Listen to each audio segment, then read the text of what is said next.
Rudolf Hess was born on April 26, 1894, in Al-Ibrahimiyya, Alexandria, Egypt.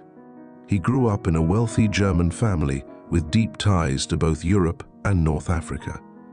The Hess family, originally from Bohemia, had established themselves as successful merchants in Alexandria, where his grandfather founded the import company Hess & Company, later managed by Rudolf's father.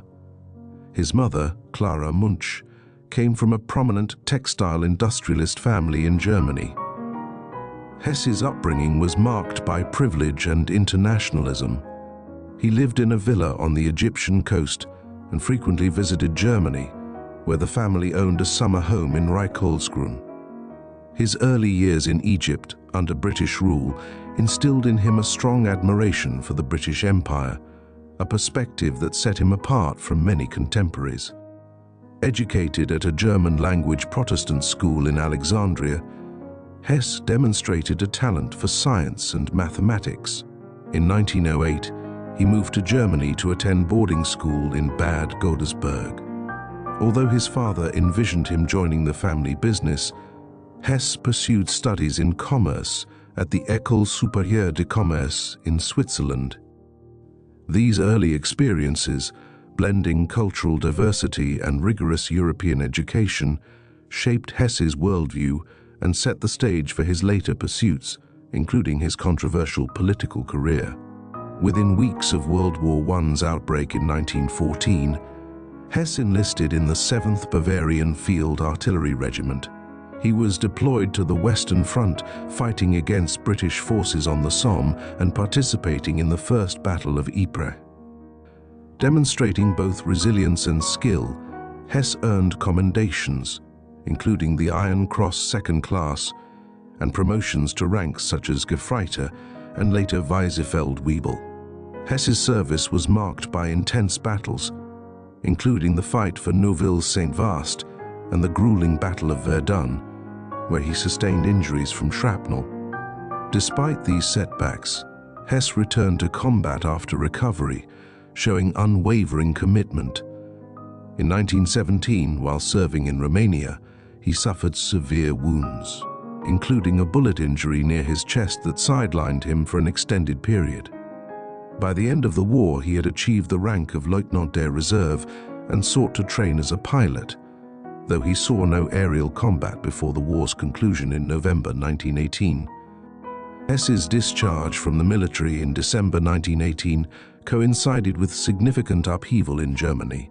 The Hess family's financial losses, due to British expropriation of their Egyptian business interests, compounded his personal struggles. He immersed himself in the turbulent political climate of post-war Bavaria, joining far-right nationalist groups involved in violent clashes with leftist forces. This period solidified Hess's nationalist and anti-Semitic beliefs. He later reflected on how his experiences in Egypt, the war, and Munich shaped his ideological convictions. These influences steered Hess toward the radical ideologies that dominated his later life.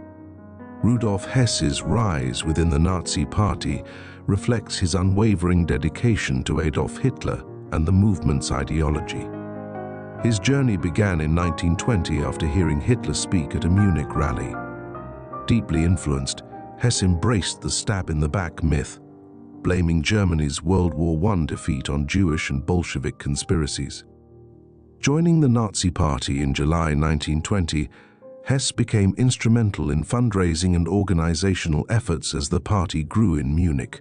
He also played an active role in its paramilitary wing, the Sturmabteilung Sai, helping recruit members and safeguard events, even suffering injuries in a Marxist bombing attack in 1921. The economic turmoil of hyperinflation and political unrest in early 1923 presented an opportunity for the Nazis to seize power.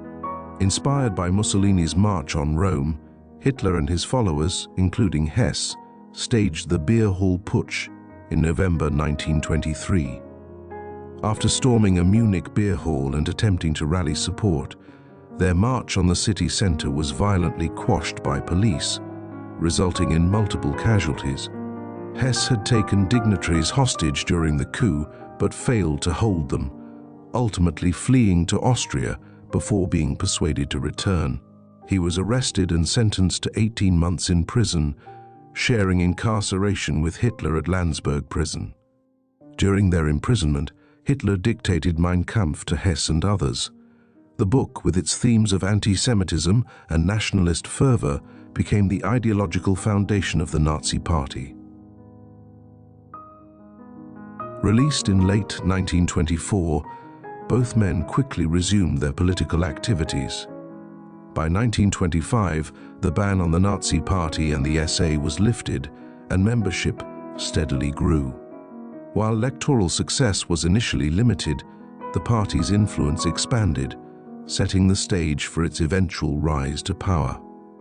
Hess became an increasingly trusted figure in Hitler's inner circle. Appointed Hitler's private secretary in 1925, he later assumed critical roles within the party, including chairman of the party's Central Political Commission. His loyalty granted him unparalleled access to Hitler, serving as both confidant and adjutant. Beyond his political duties, Hess maintained a passion for aviation. After earning his pilot's license in 1929, he acquired multiple aircraft and became proficient in flying, a pursuit that paralleled his political ascendancy.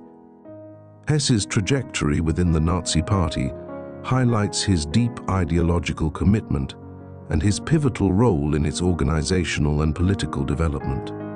His loyalty to Hitler and active participation in both the party's early struggles and later successes solidified his place as one of its most prominent figures.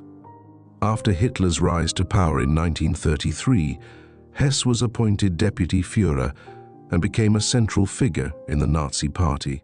He oversaw several governmental departments and co-signed many of Hitler's decrees, including those behind the oppressive Nuremberg laws, which targeted Jewish citizens.